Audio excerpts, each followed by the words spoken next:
शान्ताकारं भुजगशयनं पद्मनाभं सुरेशं विश्वाधारं गगनसदृशं मेघवर्णं शुभांगं लक्ष्मीकान्तं कमलनयनं योगिभिर्ध्यानगम्यं वन्दे विष्णुं भवभयहरं सर्वलोकैकनाथम।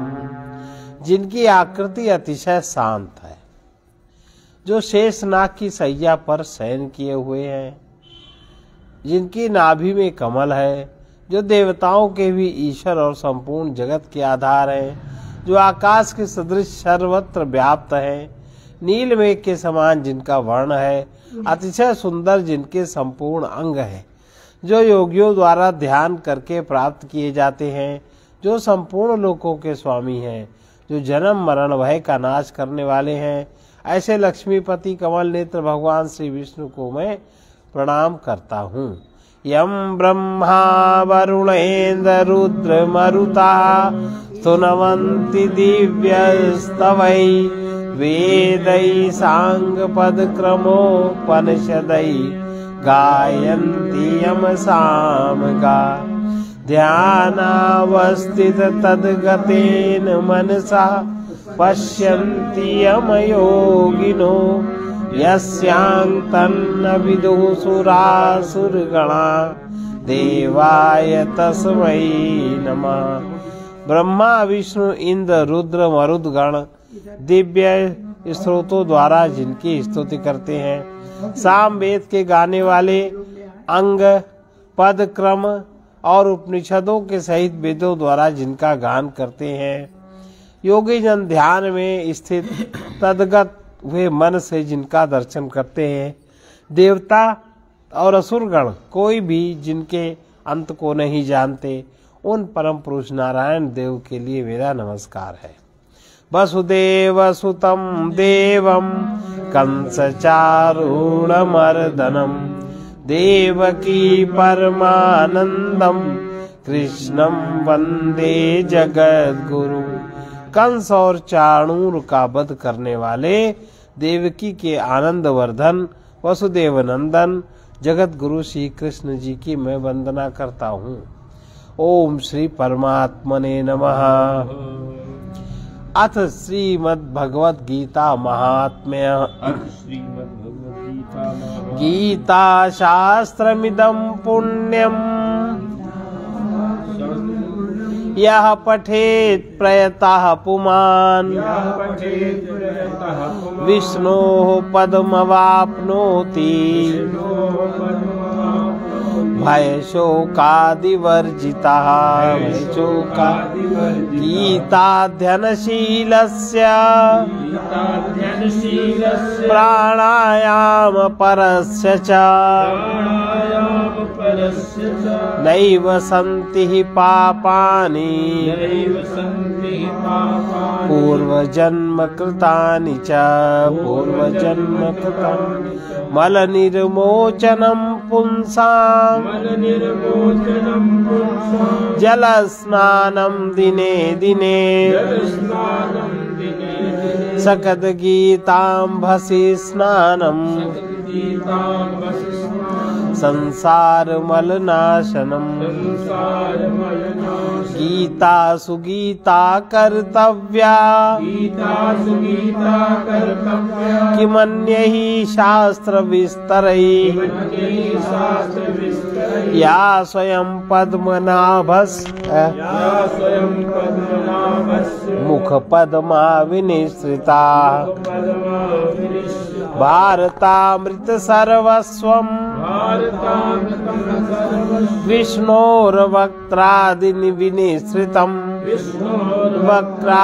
विनिसृतं गीता गंगोदकं पीत्वा पुनर्जन्म न विद्यते। सर्वोपनिषदो गावो दोग्धा गोपालनंदनः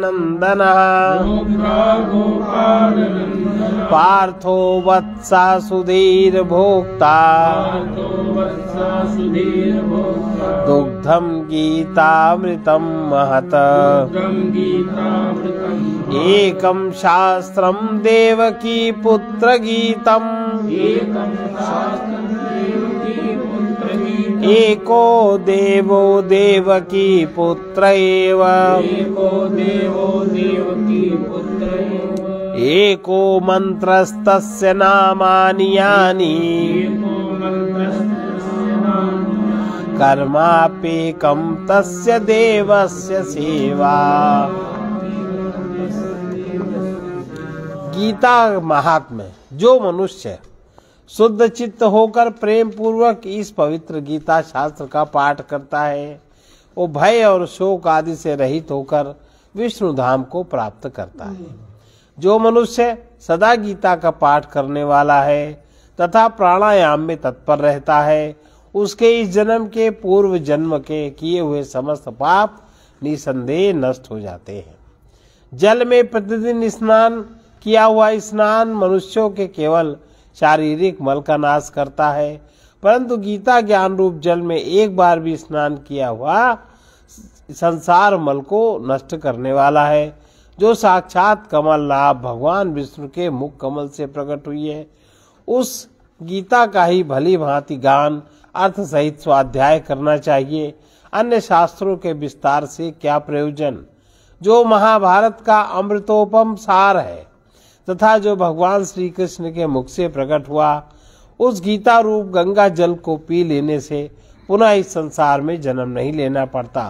संपूर्ण उपनिषदें गौ के समान है।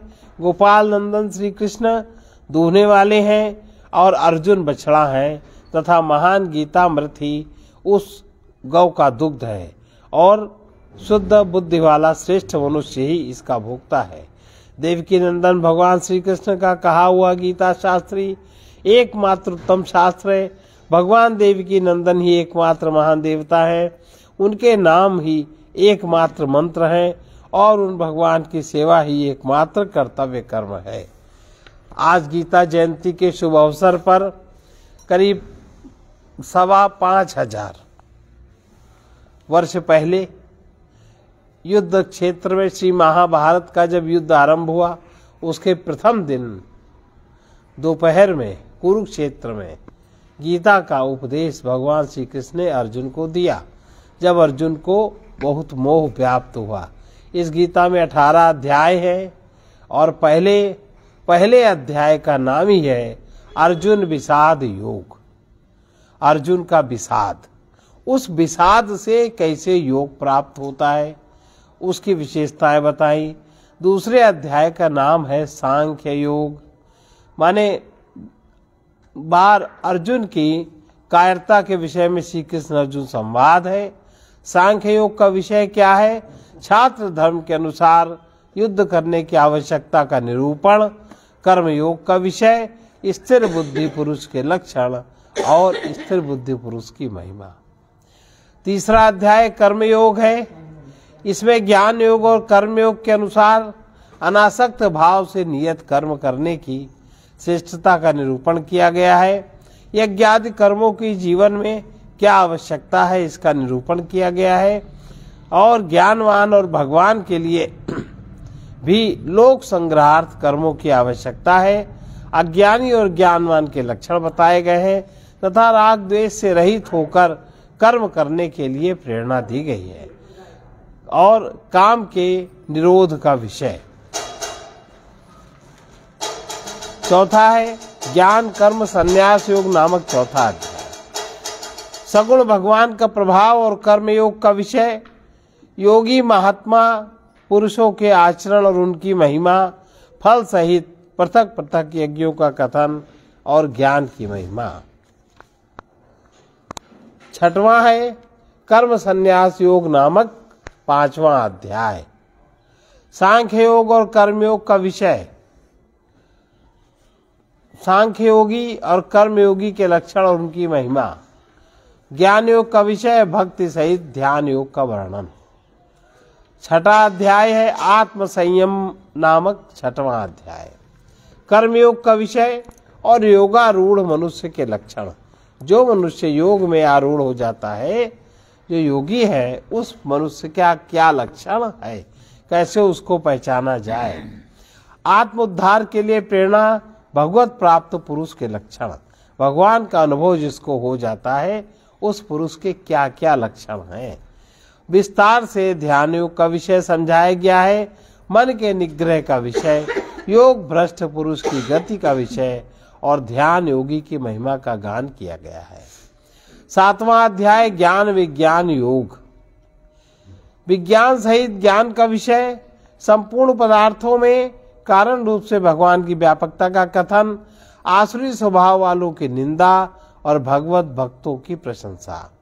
अन्य देवताओं की उपासना का विषय, भगवान का प्रभाव और स्वरूप को न जानने वालों की निंदा और जानने वालों की महिमा।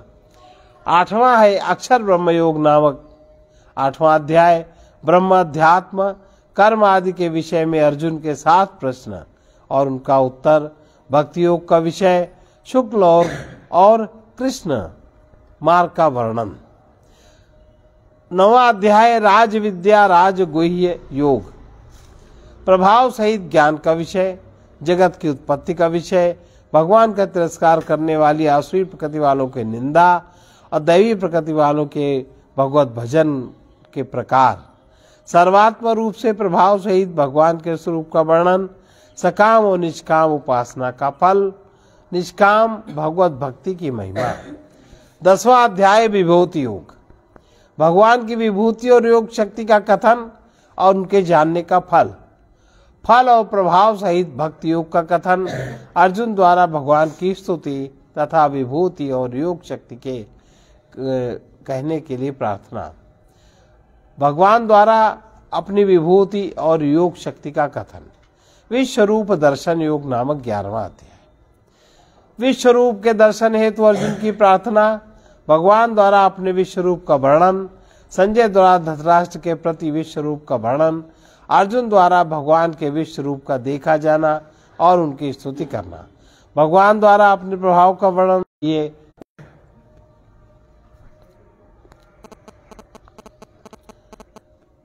संजय द्वारा धृतराष्ट्र के प्रति विश्वरूप का वर्णन। अर्जुन द्वारा भगवान के विश्वरूप का देखा जाना और उनकी स्तुति करना। भगवान द्वारा अपने प्रभाव का वर्णन। अर्जुन को युद्ध के लिए उत्साहित करना। भयभीत हुए अर्जुन द्वारा भगवान की स्तुति और चतुर्भुज रूप का दर्शन कराने के लिए प्रार्थना। भगवान द्वारा अपने विश्व रूप के दर्शन की महिमा का कथन तथा चतुर्भुज और सौम्य रूप का दिखाया जाना। बिना अनन्य भक्ति के चतुर्भुज रूप के दर्शन की दुर्लभता का और फल सहित अनन्य भक्ति का कथन। भक्ति योग नामक 12वां अध्याय। साकार और निराकार के उपासकों की उत्तमता का निर्णय और भगवत प्राप्ति के उपाय का विषय। भगवत प्राप्त पुरुषों के लक्षण। क्षेत्र क्षेत्रज्ञ विभाग योग नामक 13वां अध्याय। ज्ञान सहित क्षेत्र क्षेत्रज्ञ का विषय, ज्ञान सहित प्रकृति पुरुष का विषय। गुण त्रय विभाग योग नामक 14वां अध्याय। ज्ञान की महिमा, प्रकृति पुरुष से जगत की उत्पत्ति। सत रज और तम तीनों गुणों का विषय, भगवत प्राप्ति का उपाय और गुणातीत पुरुष के लक्षण। पुरुषोत्तम योग नामक 15वां अध्याय। संसार वृक्ष का कथन, भगवत प्राप्ति का उपाय, जीवात्मा का विषय, प्रभाव सहित परमेश्वर के स्वरूप का विषय, क्षर और अक्षर पुरुषोत्तम का विषय। दैवासुर संपद विभाग योग नामक 16वां अध्याय। फल सहित देवी और आसुरी संपदा का कथन, आसुरी संपदा वालों के लक्षण और उनके अधोगति का कथन। शास्त्र विपरीत आचरणों को त्यागने, और शास्त्र अनुकूल आचरणों के करने की प्रेरणा। श्रद्धा त्रय विभाग योग नामक 17वां अध्याय। श्रद्धा का और शास्त्र विपरीत घोर तप करने वालों का विषय। आहार, यज्ञ, तप और दान के पृथक पृथक भेद। ओम तत्सत के प्रयोग की व्याख्या। मोक्ष संन्यास योग नामक 18वां अध्याय। त्याग का विषय, कर्मों के होने में सांख्य सिद्धांत का कथन, तीनों गुणों के अनुसार ज्ञान, कर्म, कर्ता, बुद्धि, धृति, सुख के पृथक पृथक भेद, फल सहित वर्ण धर्म का विषय, ज्ञान निष्ठा का विषय, भक्ति सहित कर्मयोग का विषय और गीता जी का महात्मा। हरिओम तत्सत। तो आज गीता जयंती के अवसर पर इन 18 अध्यायों में हम लोग 12वें अध्याय का पाठ करेंगे और 12वें अध्याय को समझेंगे कि ये हमारे जीवन में कैसे प्रभावकारी बने।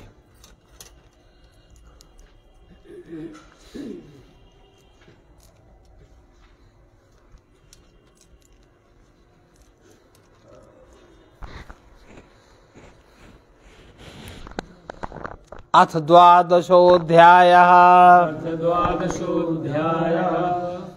इसके पहले भगवान कहते हैं कि अर्जुन, जिस प्रकार तुमने हमारे चतुर्भुज रूप का दर्शन किया, वो दर्शन न तो वेदों से, न तप से, न दान से, न यज्ञ से ही किया जा सकता है, लेकिन हे अर्जुन, अनन्य भक्ति के द्वारा और अनन्य भक्ति के द्वारा इस प्रकार चतुर्भुज रूप वाला मैं प्रत्यक्ष देखने के लिए, तत्व से जानने के लिए, प्रवेश करने के लिए, अर्थात एक ही भाव से प्राप्त होने के लिए शक्य हो।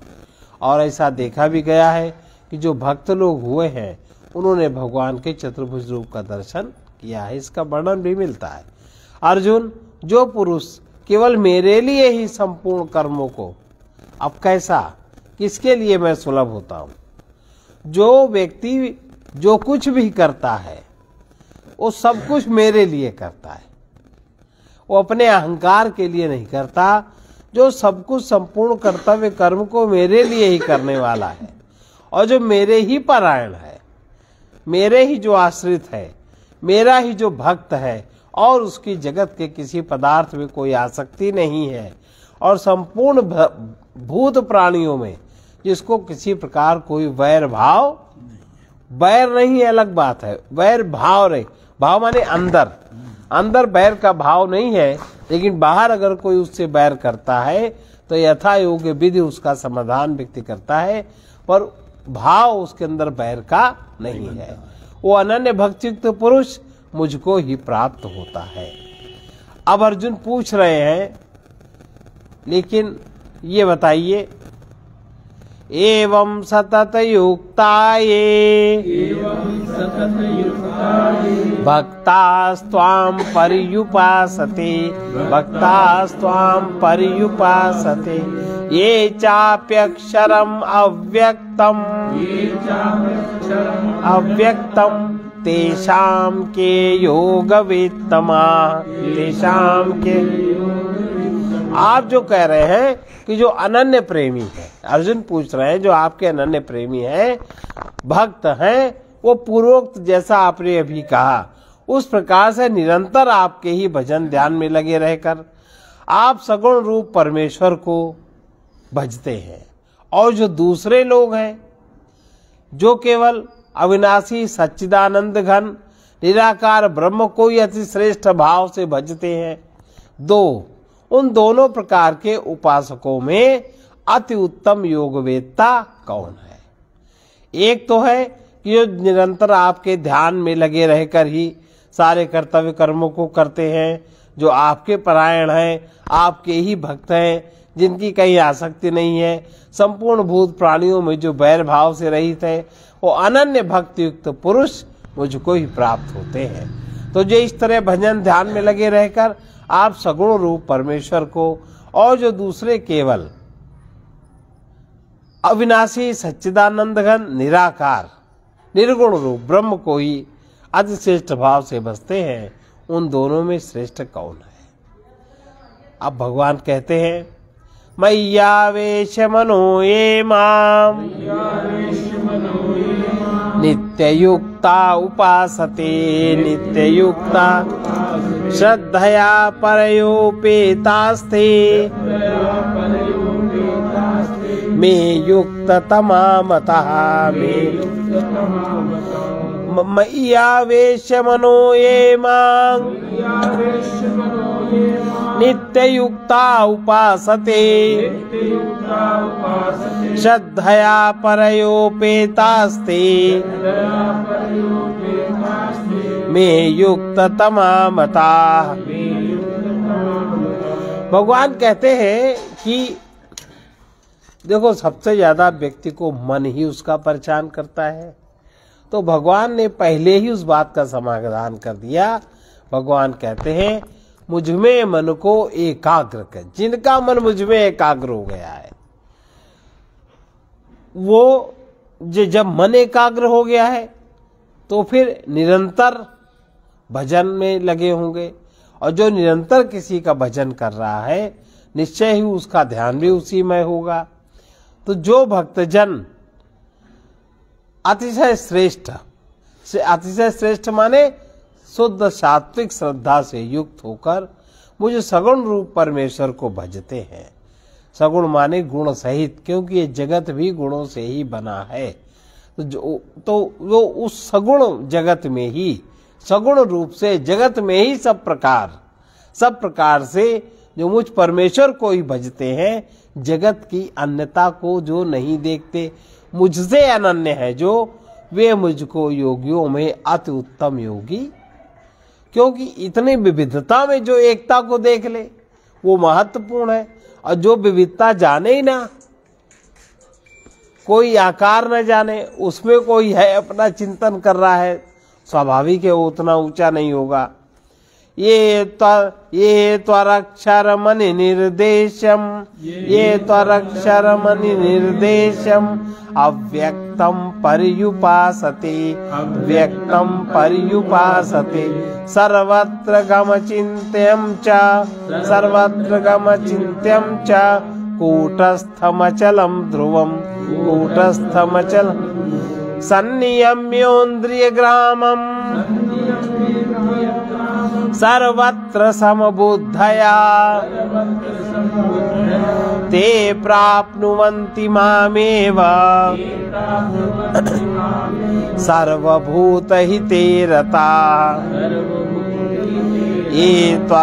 ये त्वक्षरम अनिर्देशम अव्यक्तम पर्युपासते, ये त्वक्षरम अनिर्देशम अव्यक्तम पर्युपासते सर्वत्र गमचिन्त्यं च कूटस्थमचलं ध्रुवं, कूटस्थमचलं सन्नियम्येन्द्रियग्रामम् सर्वत्र समबुद्धया ते प्राप्नुवन्ति मामेव सर्वभूतहिते रता। तो वो जिनका मन मुझ में लग गया है और जिनसे मेरा ही भजन ध्यान होता है, वो भक्तिजन तो अतिशय श्रेष्ठ श्रद्धा से युक्त होकर मुझ सगुण रूप परमेश्वर के भजते हैं। वे मुझको योगियों में अति उत्तम योगी मान्य है। परंतु और दूसरे भी लोग हैं जो पुरुष इंद्रियों के समुदाय को भली भांति वश में करके, और इंद्रियों का समुदाय उसी के वश में होगा जिसका मन वश में होगा। तो जिसकी इंद्रियां भी जिसके वश में हो गई हैं, मन वश में हुआ और इंद्रियां भी जो अपने वश में कर लेता है, और मन बुद्धि से परे जो मन और बुद्धि से पकड़ में नहीं आता, वो सर्वव्यापी तत्व अकथनीय रूप से और सदा एक रस रहने वाले, जो नित्य अचल निराकार अविनाशी सच्चिदानंद घन ब्रह्म को निरंतर एक ही भाव से ध्यान करते हुए भजते। ध्यान में भी उनके वही है, और भजन माने सब प्रकार से कर्म में वो उन्हीं को स्मरण रखते हैं, उन्हीं के लिए कर्म करते हैं। वे संपूर्ण भूतों के हित में रहते हुए, वो संपूर्ण भूतों का हित, उनके सामने जो भी आ जाए वो उसके हित की ही बात करेंगे, भूत के हित संबंधी ही कर्म करेंगे, और सब में उनका समान भाव है। वो योगी मुझको ही प्राप्त होते हैं। वो भी योगी है, वो तो मुझको प्राप्त है ही। क्लेशोऽधिकतरस्तेषाम् अव्यक्तासक्तचेतसाम् सक्ततेषाम् अव्यक्ता हि गतिर्दुःखम् देहवद्भिरवाप्यते क्लेशोऽधिकतरस्तेषाम् अव्यक्तासक्तचेतसाम् अव्यक्ता हि गतिर्दुःखम् देहवद्भिरवाप्यते ओ सच्चिदानंद घन निराकार ब्रह्म में जिन्होंने अपने चित्त को उसमें समाहित किया या जो करने की कोशिश करते हैं उसमें उन पुरुषों के उस साधना में परिश्रम बहुत है। भाई जिसको देखा नहीं उसमें कैसे आसक्ति करेंगे, जिसको सुना नहीं उसमें मेहनत बहुत है। क्योंकि जो प्राणी इस लोक में सब देहाभिमानी है और देहाभिमानियों के द्वारा वो जो अव्यक्त विषय व्यक्त जो नहीं है अव्यक्त विषय गति दुख पूर्वक प्राप्त, बहुत कष्ट पूर्वक वो अव्यक्त की गति उन्हें प्राप्त होती है।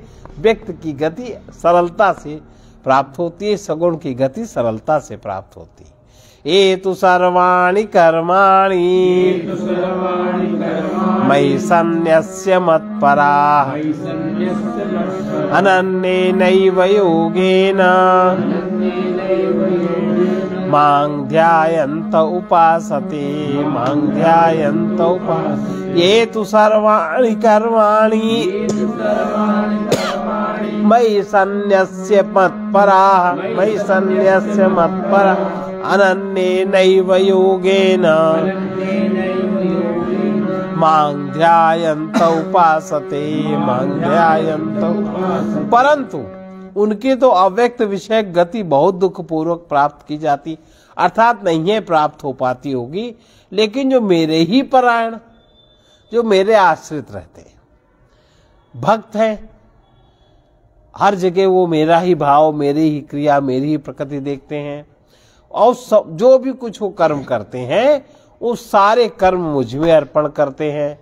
तो मुझ जो सगुण रूप से परमेश्वर को ही अनन्य रूप से, जिनके चित्त में कोई अन्य नहीं बचा, भक्ति माने मुझसे निरंतर अपने को जुड़ा हुआ अनुभव करते हैं, उस योग भक्त योग से निरंतर चिंतन करते हुए भजते, उनका क्या होता है? जो इस प्रकार भजते, तेषामहं समुद्धर्ता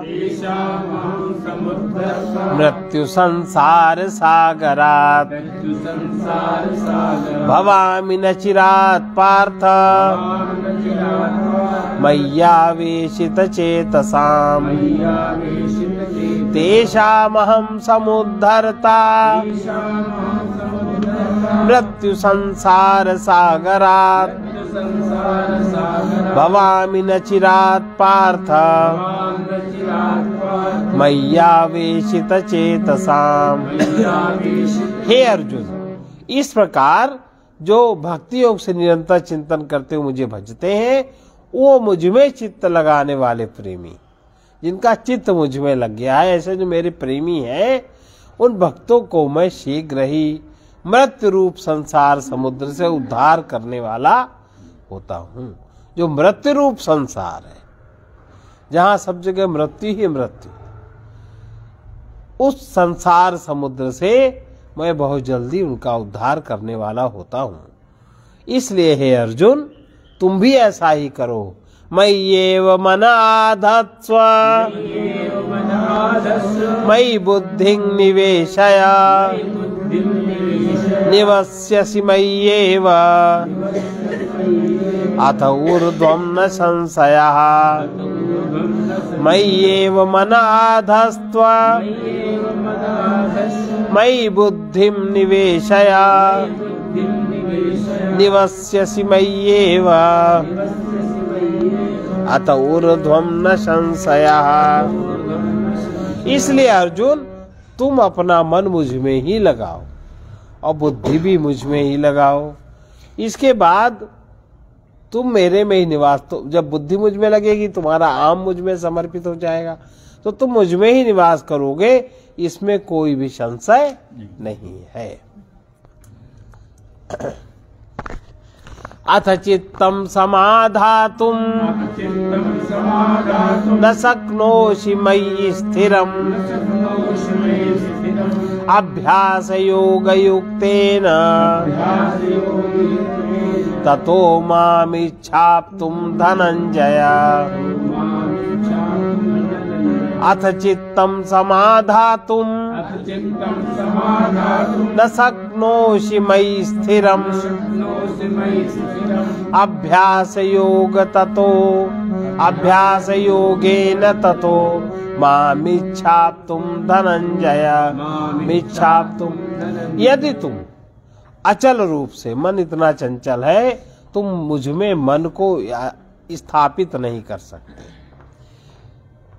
उसमें तुम अपने को समर्थ नहीं पाते हो, तो हे अर्जुन, अभ्यास रूप योग के द्वारा मुझको प्राप्त करने के लिए इच्छा ही करो। अभ्यास रूप योग क्या है? अभ्यास रूप माने जहाँ कहीं भी जो कुछ भी है सब भगवान का एक के ही अनुसार है, उन्हीं के करने से सब होता है। और जो भी सुनते हो, कीर्तन करते हो, जो भी कुछ करते हो, उसमें उसको मैं हूँ, सब कुछ मैं हूँ ऐसा समझकर जप और भगवत प्राप्ति विषयक शास्त्रों का पठन करो, पाठन करो, अनेक प्रकार की चेष्टाएं करो और भगवत प्राप्ति के लिए ही बारंबार करने का नाम, जो भी कर्म करे भगवान के लिए करे, उसी को बारंबार करने का नाम अभ्यास है। इसके लिए तुम इच्छा करो, हम इस प्रकार के कर्म करें कि हमें ऐसा हो जाए। अभ्यासेप्य समर्थोसी मत कर्म परमो भव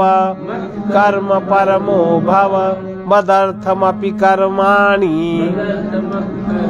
कुर्वन् सिद्धिमवाप्स्यसि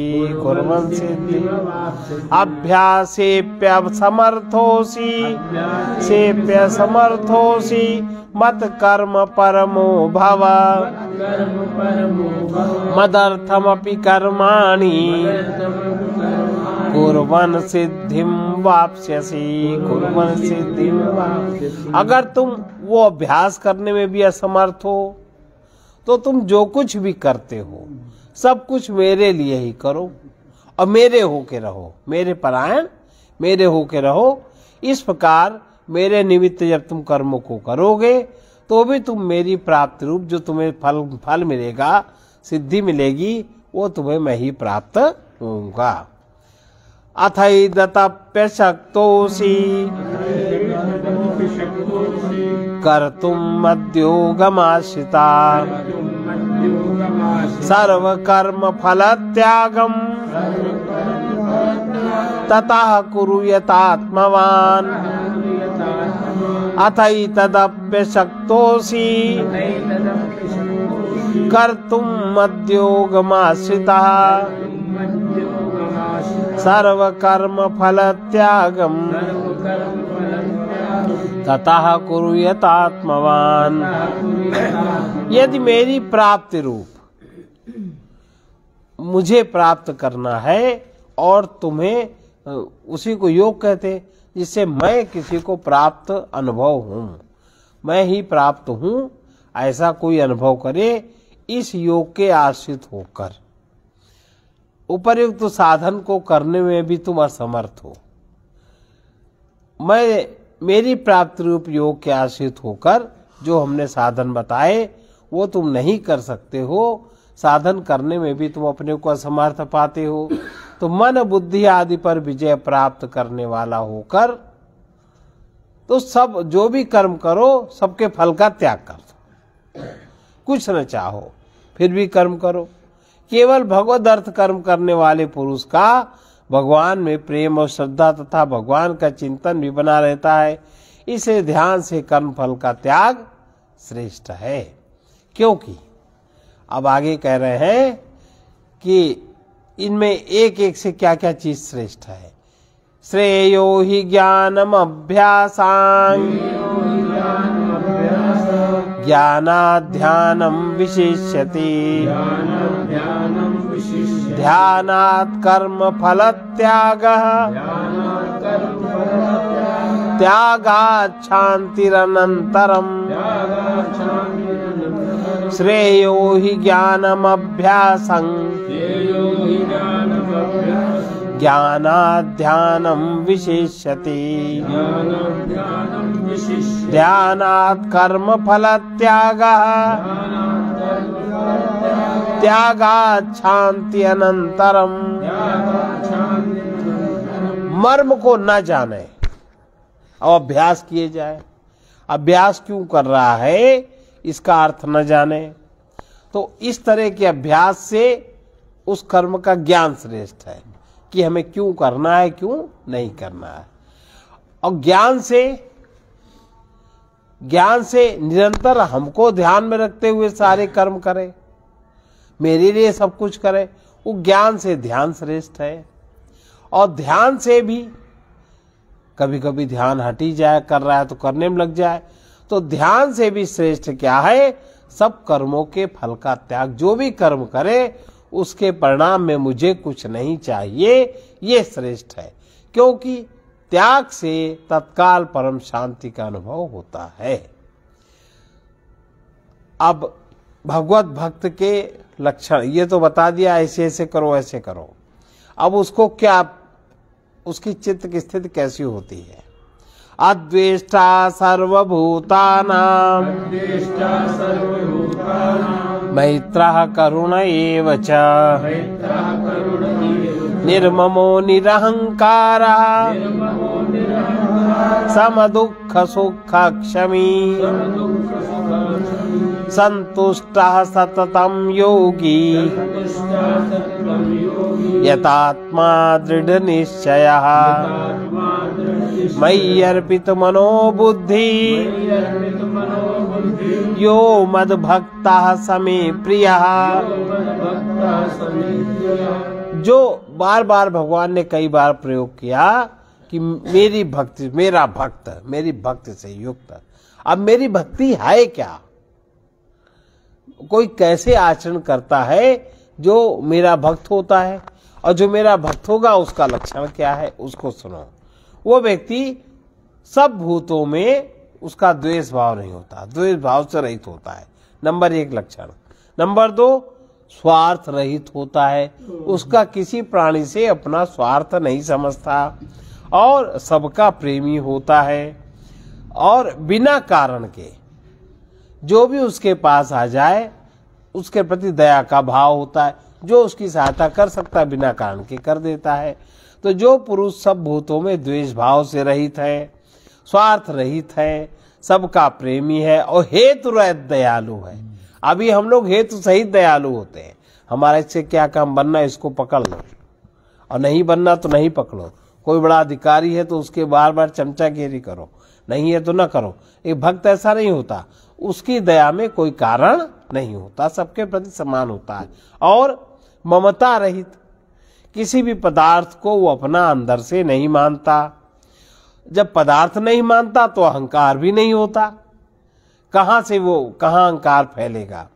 और सुख हो कि दुख हो, सुखद परिस्थिति या दुखद परिस्थिति, दोनों परिस्थिति की प्राप्ति में उसके चित्त की स्थिति सम रहती है, और वो अपने प्रति अपराध करने वाले के लिए भी क्षमावान, बेकार की उलझन में नहीं पड़ता कि क्रोध करे तो कोई एनर्जी खर्च करे, उसी की तो जाएगी। अपराध करने वाले को भी वो अभय देने वाला होता है, तथा वो निरंतर संतुष्ट रहता है। परमात्मा की अनुभूति के रहते हुए वो निरंतर संतुष्ट है।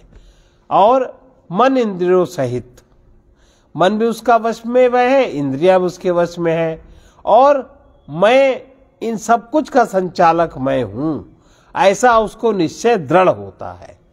वो मुझ में अर्पण किए हुए मन और बुद्धि वाला, जिसके मन और बुद्धि मुझ में ही लगा है, मुझ में अर्पण है, ऐसा भक्त मुझको प्रिय है। नंबर 1। अब दूसरा कैसा, यस्मान्नो द्विजते लोको लोकान्नो द्विजिते चया लोकान्योदिते चया हर्षामर्ष भयोद्वेगैः मर्ष भयोद्वेगैः मुक्तो यः सच मे प्रियः मुक्तो यः सच मे प्रियः यस्मान्नो द्विजते लोको लोकान्नो द्विजते चयः द्विजते चयः हर्षामर्ष भयोद्वेगैः हर्षामर्ष भयोद्वेगैः मुक्तो यः सच मे प्रिया मुक्तो यः सच मे। जिससे कोई भी जीव उद्वेग को प्राप्त नहीं होता। उद्वेग किसी के भी मन में उसके मिलने से उसके दर्शन से कोई उद्वेग नहीं प्राप्त होता, उत्तेजना नहीं आती उसको। जिसको प्राप्त कर किसी के भी मन में किसी भी इंद्रिय में किसी भी मन में मन की किसी वृत्ति में उत्तेजना नहीं होती, शांत हो जाता है, उद्वेग को प्राप्त नहीं होता। और जो स्वयं भी चाहे जिस जीव का उसके साथ संयोग हो उसको स्वयं भी उद्वेग नहीं होता। जो हर्ष अमर्ष हर्ष अमर्ष अमर्ष माने जो किसी की उन्नति देख करके होना हर्ष और किसी की उन्नति देख करके संताप दुखी होना अमर्ष। जो ना तो किसी की उन्नति देख के बहुत प्रसन्न होता है ना बहुत ही संताप में दुख में होता है, ईर्ष्या होती है, उसको ईर्ष्या कहते हैं। अमर्ष माने ईर्ष्या। भय और उद्वेग आदि से रहित है, वो भक्त मुझको प्रिय है। नंबर 3, अब जब ये स्थिति हो जाती है तो ऐसे व्यक्ति की चित्त स्थिति क्या बनती? अनपेक्षा सुचिर दक्षा उदासीनो गतव्यथा सर्वारंभ परित्यागी यो मद्भक्तः समे प्रियः। अनपेक्षा सुचिर दक्षः उदासीनो गतव्यथः सर्वारंभ परित्यागी यो मद्भक्तः समे प्रियः। ऐसा पुरुष किसी से अपेक्षा नहीं रखता, और जब अपेक्षा नहीं रहती तो अंतःकरण के बाहर और भीतर की शुद्धि स्वतः हो जाती है, वो शुद्ध हो जाता है। और वो इसलिए उसको कहते हैं चतुर।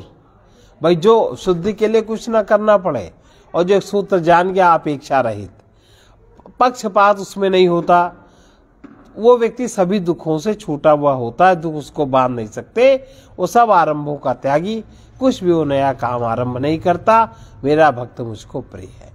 यो न हृष्यति न द्वेष्टि न शोचति न कांक्षति शुभाशुभ परित्यागी भक्तिमान्यः समे प्रियः। यो न हृष्यति न द्वेष्टि न शोचति न कांक्षति शुभाशुभ परित्यागी भक्तिमान्यः समे प्रियः।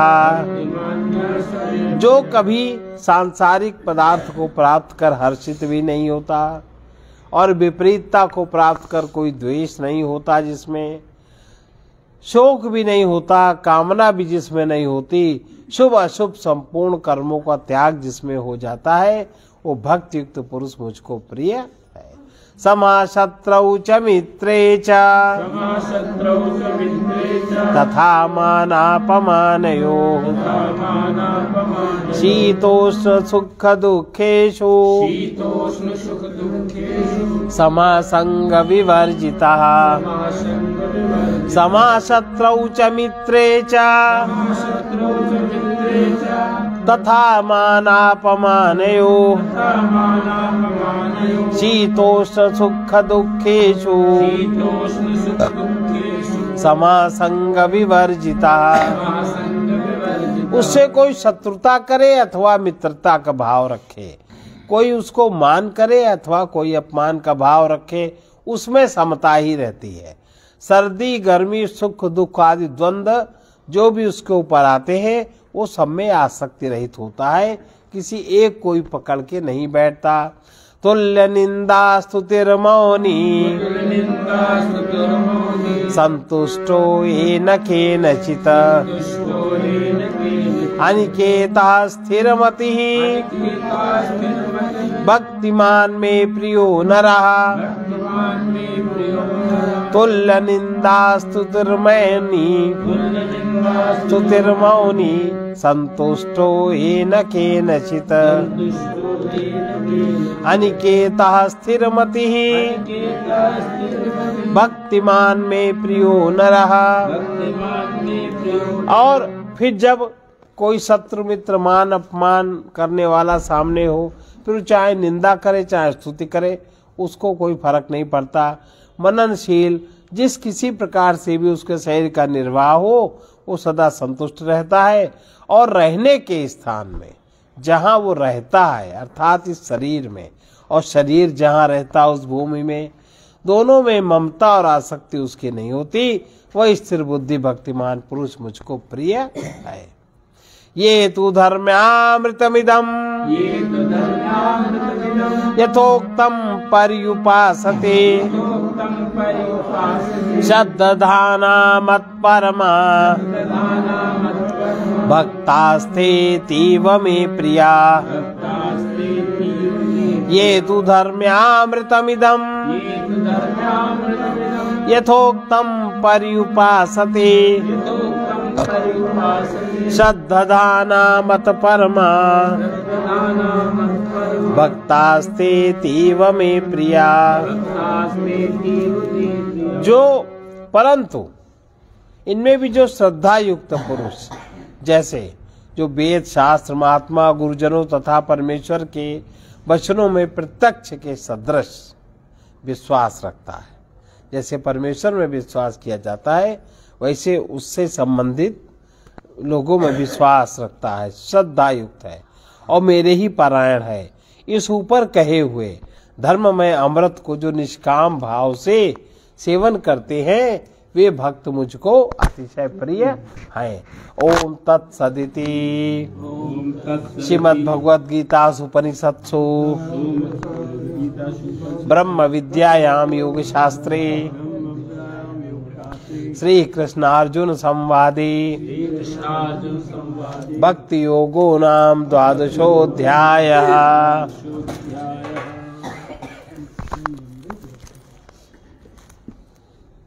थोड़ा प्रसंग सुना दे महाभारत का, ये जगह है अभी सुनाना, रुक जाओ।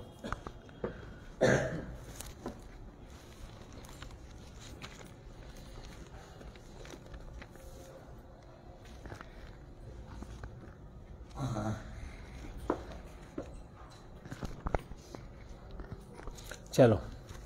हे सर्वाधार महा बसो चंचल मन में, हे सर्वाधार महा बसो चंचल मन में, हे भक्तों के भगवान बसो चंचल मन में, हे भक्तों के भगवान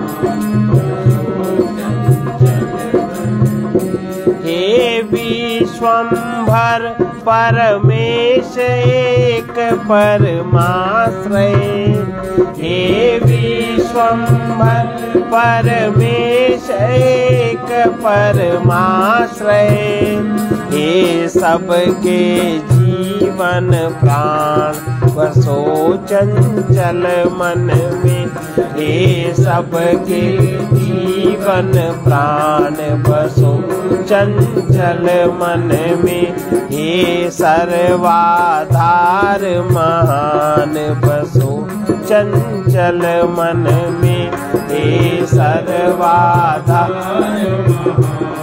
बसो चंचल मन में, हे नित्य सत्य तुम ही इस शव में शिव हो, हे नित्य सत्य तुम ही इस शव में शिव हो, अनुपम सौंदर्य निधान बसो चंचल मन में, अनुपम सौंदर्य निधान बसो चंचल मन में।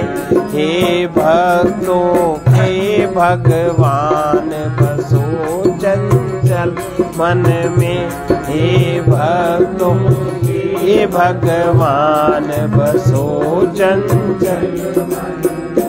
हे हरि दुख हर लो ममता मोह मिटा दो। हे हरि दुख हर लो ममता मोह मिटा दो।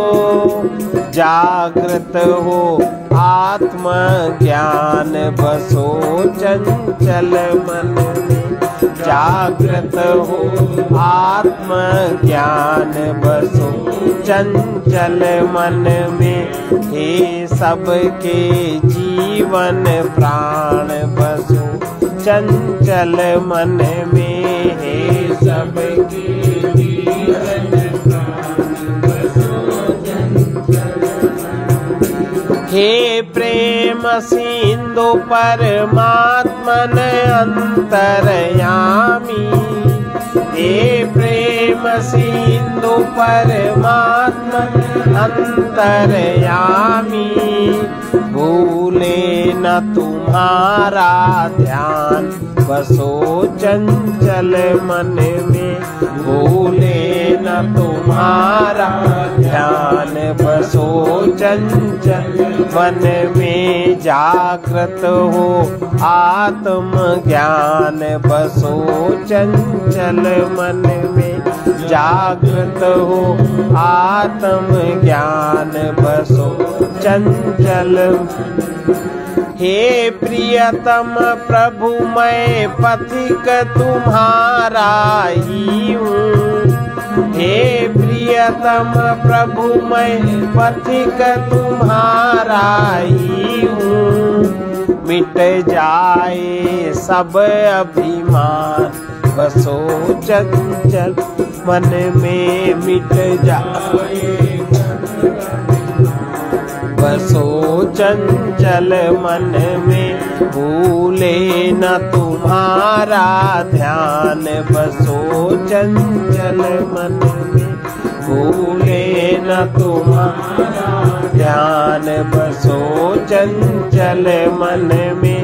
हे सर्वाधार महान बसो चंचल मन में। हे सर्वाधार महान बसो चंचल मन में। हे भक्तों के भगवान बसो चंचल मन में। हे भक्तों के भगवान बसो। आकार में निराकार को देखने के लिए ज्ञान दृष्टि का खुलना परम आवश्यक है। ज्ञान दृष्टि खुलने के लिए ध्यान योग की साधना आवश्यक है। ध्यान योग की साधना के लिए निर्विकार होना परम आवश्यक है। ध्यान योग की साधना क्या है? ध्यान किया नहीं जाता, ध्यान से जो है उसे देखा जाता है। चलिए आप क्या सुना रहे, सुनाइए। इस समय महाभारत का युद्ध चल रहा था। जोर से बोलिए थोड़ा। दुर्योधन के 50 भाई मारे जा चुके थे और एक भी पांडव का बाल वाका नहीं हुआ था।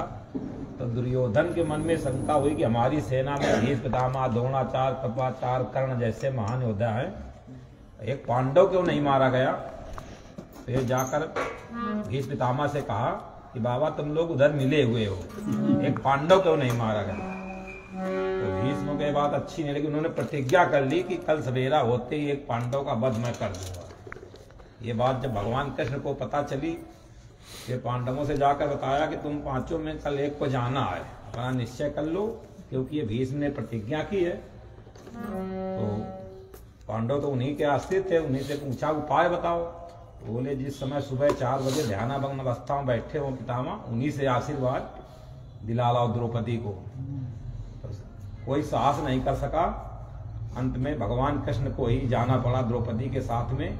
आगे आगे द्रौपदी चल रही, पीछे पीछे भगवान कृष्ण दासी का वेश बना करके, चप्पलों की खटपट से कोई शिविर का सिपाही न जग जाए, अपने पीताम्बरों में चप्पलों को लपेट लिया पीताम्बर में और जा रहे हैं और द्रौपदी को इशारा किया, इस तरह से प्रणाम करो, कोई सधवा स्त्री प्रणाम कर रही है चूड़ियों की खनखनाहट करते हुए।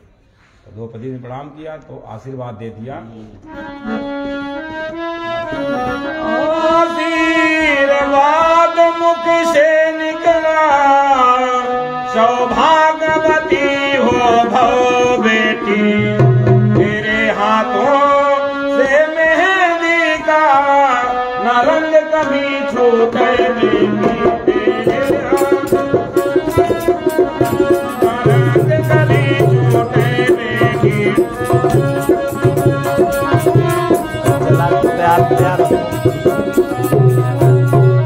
पर देता तुझको हूँ बेटी कि सिंदूर से मांग न खाली हो, आशीर्वाद ये है मेरा तू वीर कुमारों वाली हो, आशीर्वाद ये है मेरा तू वीर कुमारों वाली हो।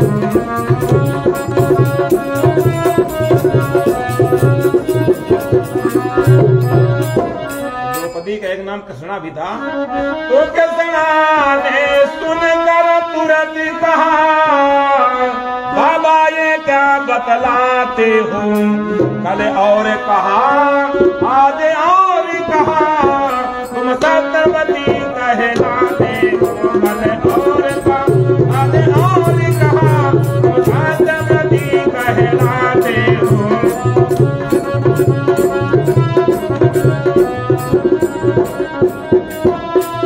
मेरे पांचों पतियों में से अगर एक भी मारा जाएगा, अगर एक भी मारा जाएगा, आशीर्वाद तेरा बाबा क्या झूठ नहीं कहलाएगा, आशीर्वाद तेरा बाबा क्या झूठ नहीं कहलाएगा। तो द्रौपदी के ऐसे वचन सुने तो हाथों से माला छूट गई, प्रभु के चरणों में लगी हुई चोर समाधि टूट गई, प्रभु के चरणों में लगी हुई चोर समाधि टूट गई।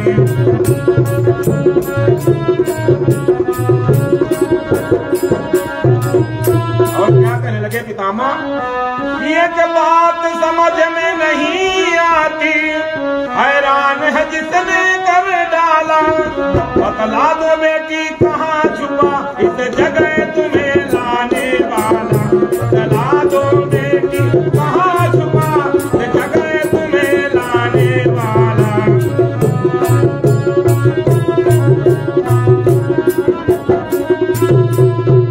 समझ गए कृष्ण के अलावा कोई कार्य नहीं कर सकता। तो कृष्ण के प्रति क्या कहने लगे, ये बूढ़ा होने को आया है फिर भी है गई नहीं चोरी, नई रीतियां करता है हमसे चोरी तुमसे चोरी।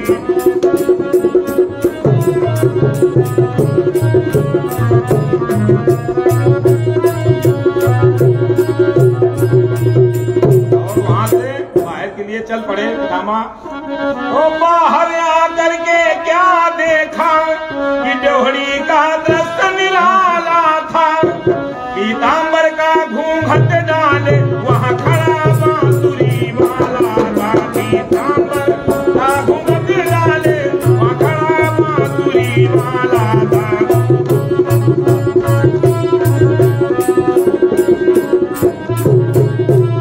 तो चरणों में जाकर लिपट गए, चरणों में जाकर लिपट गए, बोले छलिया छलने को आया है, भक्तों की रक्षा करने को दासी का वेश बनाया है, भक्तों की का वेश बनाया है, भक्तों की।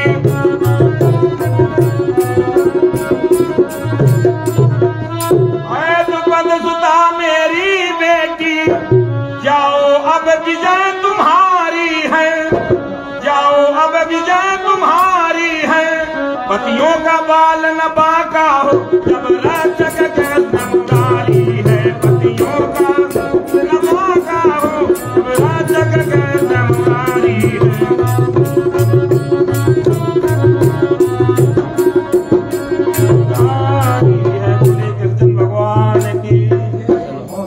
शंख बजाओ। कहाँ है? शुरू करो। बहुत बढ़िया, वाह वाह।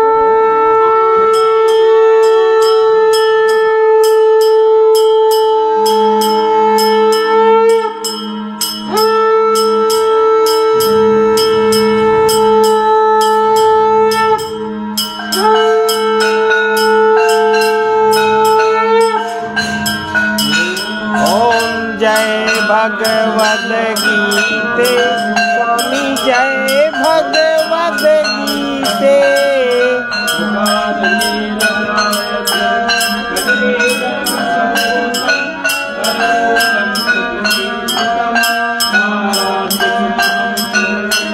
पश्यमां वरदो भव साज्यं च वर्ति संयुक्तं वैनायोजितं मया दीपं ग्रहाण देवेशा त्रैलोक्यमङ्गलं कुरु।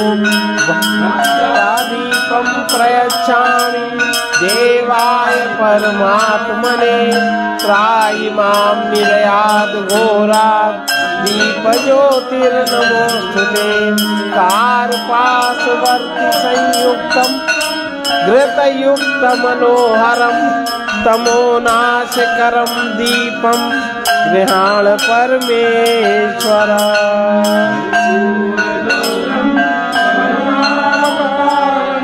संसार सारं भुजगे सदा वसन्तं हृदयारविन्दे भवं भवानी सहितं नमामि।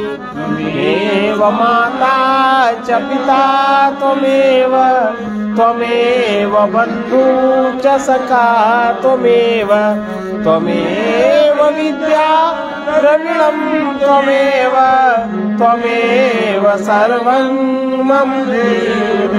ओम जय भगवद गीते स्वामी जय भगवद गीते।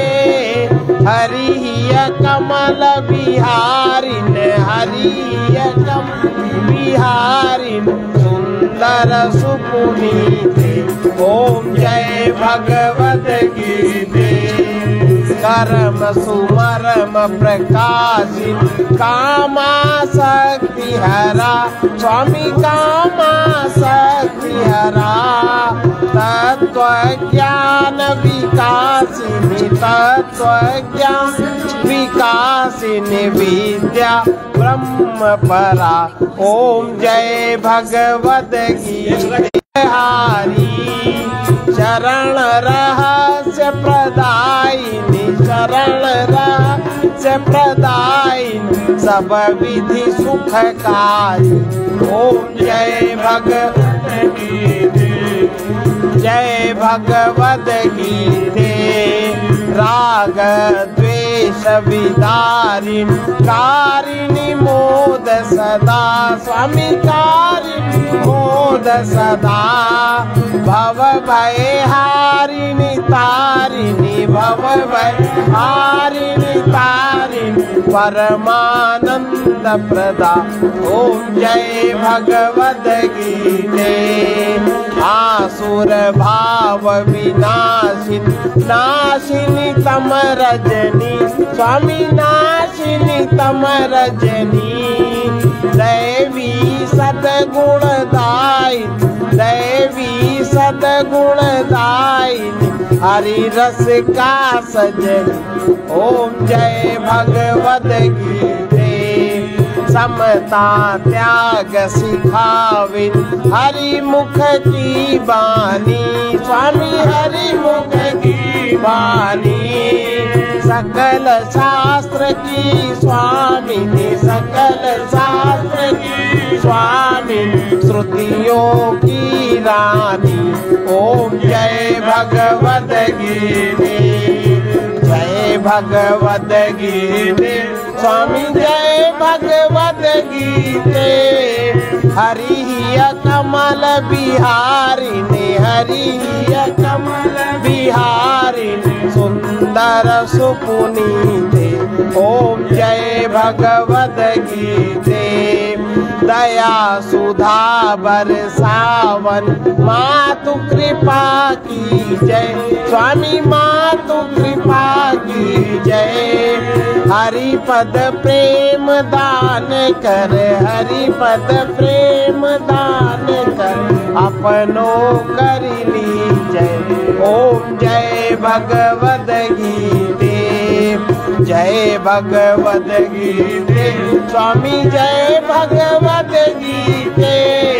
हरि कमल बिहारिणी, हरि कमल बिहारिणी, सुंदर सुपुनीत। ओम जय भगवद गीते। हरि ओम तत्सत, हरि ओम तत्सत, हरि ओम तत्सत, हरि ओम तत्सत, हरि ओम तत्सत, हरि ओम तत्सत, हरि ओम तत्सत, हरि ओम तत्सत, हरि ओम तत्सत, हरि ओम तत्सत, हरि ओम तत्सत, हरि ओम तत्सत, हरि ओम तत्सत, हरि ओम तत्सत, हरि ओम तत्सत, हरि ओम तत्सत, हरि ओम तत्सत, हरि ओम तत्सत, हरि ओम तत्सत, हरि ओम तत्सत। ओम चंद्रमा मनसो जात चक्षो सूर्यो अजायत श्रोत्राद वायुश्च प्राण मुखादग्निरजायत। सर्वे भवन्तु सुखिनः, सर्वे सन्तु निरामया, सर्वे भद्राणि पश्यन्तु मा कश्चित् दुःखभाग् भवेत्। कृष्णाय वासुदेवाय हरे परमात्मने प्रणतक्लेशनाशाय गोविन्दाय नमो नमः। ओ गोविन्दाय नमो नमः। उग्रवीर महाविष्णुम्, उग्रवीर महाविष्णुम् ज्वलन्तं सर्वतोमुखम्, निसिंहं भीषणं भद्रं, निसिंहं मृत्योर्नमाम्यहम्। ओम ह्रौं जूं सः, ओम भूर्भुवः स्वः, ओम त्र्यंबकं यजामहे सुगंधिं पुष्टिवर्धनम्। उर्वारुकमिव बन्धनात् मृत्योर्मुक्षीयमामृतात्। ओम स्वः ओम भुवः भुः, ओम सः जूं ह्रौं गोम्। असतो मा सद्गमय, तमसो मा ज्योतिर्गमय, मृत्योर्मामृतं गमय। ओम पूर्णमदः पूर्णमिदं पूर्णात् पूर्णमुदच्यते, पूर्णस्य पूर्णमादाय पूर्णमेवावशिष्यते। ओम शांति शांति शांति, सर्वारिष्ट शांतिर्भवतु।